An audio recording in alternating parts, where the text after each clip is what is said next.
राम कहें, चाहे आप कृष्ण कहें, चाहे आप शिव कहें, चाहे आप भवानी कहें, जो आपकी मर्जी हो।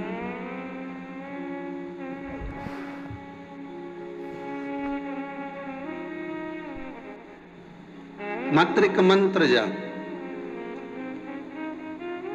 जीवन के संपूर्ण अंधेरे को, जीवन में जितना अंधेरा भरा हुआ होता है, जितना भी अंधेरा हमारे जीवन में भरा होता है, वो सारे अंधेरों को एक भगवान का भजन, एक भगवान का नाम जाप, एक भगवान का मंत्र जाप संपूर्ण अंधेरे को मिटा देता है।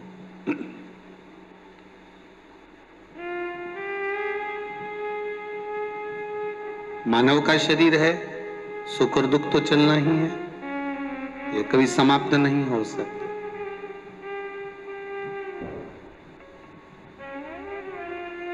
घड़ी में 3 कांटे होते हैं, आप लोग पहने हो तो अच्छे से देख लेना, आस्था पे भी जितने बैठे हो, ठीक है। एक जल्दी जल्दी चलता है, वो सेकंड का कांटा है।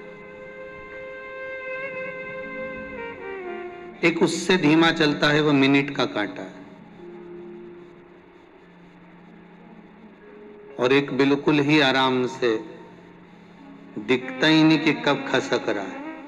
दिख रहा है क्या? वो सेकंड वाला तो समझ में आता है कि ये चल रहा है, दिख रहा है। मिनट वाला भी नजर आता है कि ये थोड़ी देर में चल रहा है। पर जो घंटों का कांटा होता है ना, वो दिखता नहीं है, बहुत आराम आराम से खसकता है। बस ये मालूम पड़ जाता है कि घंटा पूरा हो गया। वो खसक बड़ा धीमे धीमे रहा है, बहुत धीमे धीमे खसकता।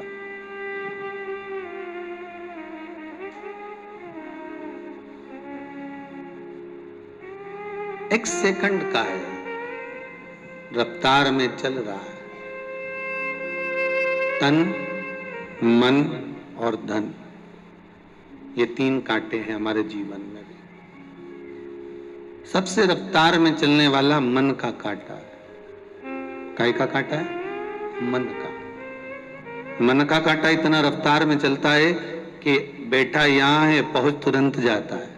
आप जहां से आए होगे या आप जहां बैठकर आस्था चैनल पर या फेसबुक यूट्यूब पर कथा श्रवण कर रहे होगे, आपका ये मन का कांटा उस समय पर जब आप कथा सुन रहे होगे तो ये विश्वास है कि वो मन का कांटा थोड़ी देर कुबेरेश्वर धाम पहुंच गया होगा। और जो कुबेरेश्वर धाम में बैठे होंगे, इनका मन का कांटा थोड़ी थोड़ी देर में घर पहुंच जाता होगा। दूध रखकर आई थी, कहीं बहू चाय बना के नहीं पी जाए, शाम को जाऊंगी तो मिलेगा कि नहीं मिलेगा पता नहीं है।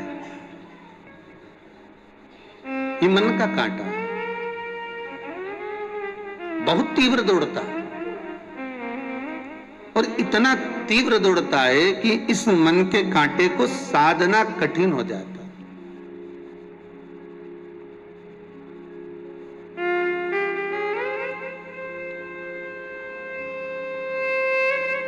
एक बार गुरु नानक देव जी ने एक बार अपनी माताजी से कहा, मां,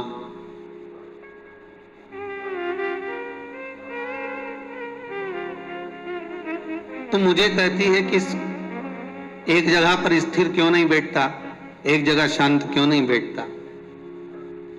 गुरुदेव ने कहा, गुरु नानक देव जी ने कहा कि मां, ये मन का जो कांटा है ना, बड़ा विचित्र कांटा है।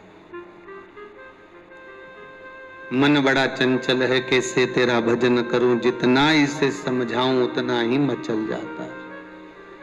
ये मन का जो कांटा है ना मां, ये एक जगह टिकता भी नहीं है और बड़ा जल्दी जल्दी चलता है। थोड़ी देर यहां पर है, थोड़ी देर गायब हो जाता है, फिर थोड़ी देर रहता है, फिर थोड़ी देर में गायब हो जाता है। बड़ा विचित्र कांटा, बड़ा विचित्र।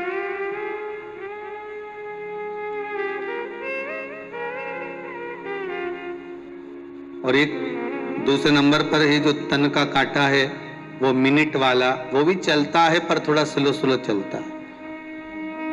और तीसरे नंबर पर है जो धन का कांटा,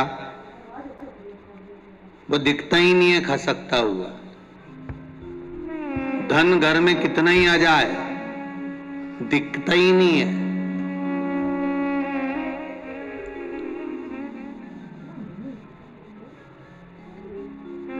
गुरुदेव, मेरा पति कमाता बहुत है पर घर में दिखे ही नहीं, कहां चले जाता है, पैसा कहां गया नजर ही नहीं आता, कुछ समझ में नहीं आता कि पैसा गया कहां, धन गया कहां, संपदा गई कहां, दौलत गई कहां, कहां रखिया है इसको, कहां रख दिया इसको, और धन का कांटा नजर ही नहीं आ रहा।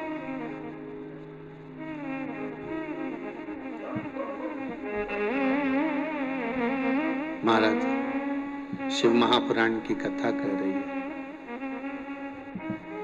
शंकर की कथा कह रही है। धन का जो कांटा है एक खसकता बड़ा धीमे धीमे, पर धन का कांटा जब खसकता है तो फिर घंटों को बदल देता है। उसी तरह घड़ी पल समय, ये घंटा का जो कांटा है घंटों वाला, ये बदल देता है। शिव महापुराण की कथा में पहले भी कहा था, जब आपका समय बेकार हो, समय ठीक ना चल रहा हो, आपको ऐसा महसूस हो रहा हो कि ये समय ठीक नहीं है,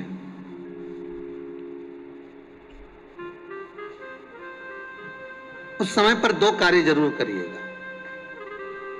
एक भगवान का भजन जरूर करना और दूसरा है कर्म जरूर करना।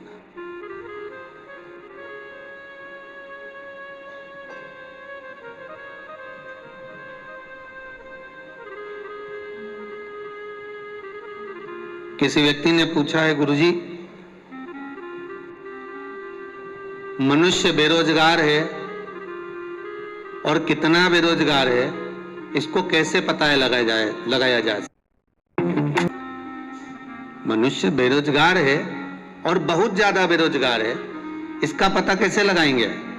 तो हमने कहा कि मोबाइल में 1.5 GB डाटा होता है, वो कम पड़ जाए जिस दिन समझ लेना कि तुम पूरे बेरोजगार हो गए। और मोबाइल में 1.5 GB डाटा चला चला कर फेसबुक, यूट्यूब, इंस्टाग्राम, व्हाट्सएप चला शाम होते होते 4 बजे 3 बजे ही डाटा पूरा खत्म हो जाए तो समझ लेना कि तुम पक्के समझ गए। अरे बोलो तो जम के, कोई काम नहीं है, केवल वह खोलना है, व्हाट्सएप चलाना है, फेसबुक चलाना है और लोगों को मैसेज भेजना और उनके मैसेज दिन भर देखना। फिर क्या करा जाए? अगर व्यक्ति बेरोजगार है तो उसको रोजगार की जरूरत है, तो रोजगार कैसे मिलेगा? आपको पहले भी कथा में कहा, मालामाल बनने का सबसे पहला शब्द है माला। आप जितनी माला को पकड़ कर रखोगे तो माल आने का मार्ग सुलभ हो जाएगा।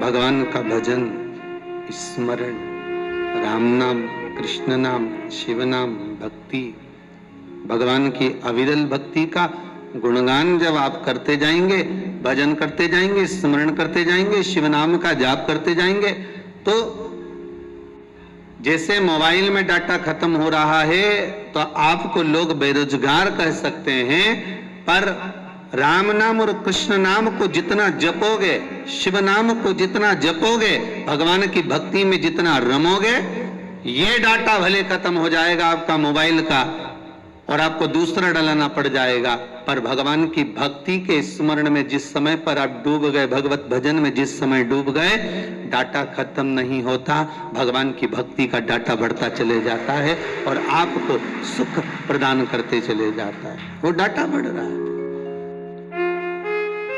अविरल भक्ति का।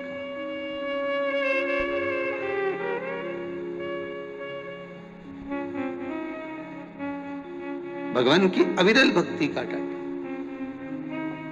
सुबह सुबह उठो ना तो लोग कह देते हैं हम तो सुबह 5 बजे हमारी नींद खुल जाती है, कोई कहता है हम 5:30 बजे उठ जाते हैं, कोई कहता है हम 6 बजे उठ जाते हैं, कोई कहता है हम 6:30 बजे उठ जाते हैं। ये उठना नहीं कहते इसको, ऐसे तो को तुम उठ गए 5 बजे से उठकर करा क्या ये तो बताओ।